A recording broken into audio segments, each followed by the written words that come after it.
துலக்கி உலகை எழுப்பும் ஞாயிறு அங்கே குடியிருப்பான். அவன் ஆனை முகத்தனின் அடியவர் மனத்தில் ஒளியாய் வந்து கொலுவிருப்பான்.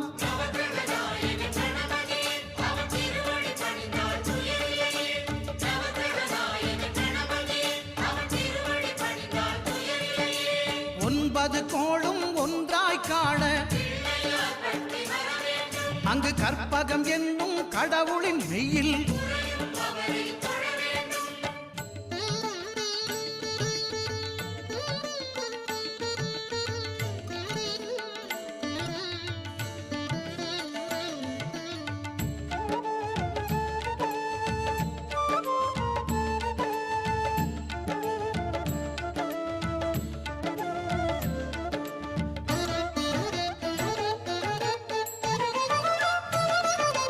திங்கள் பகவான்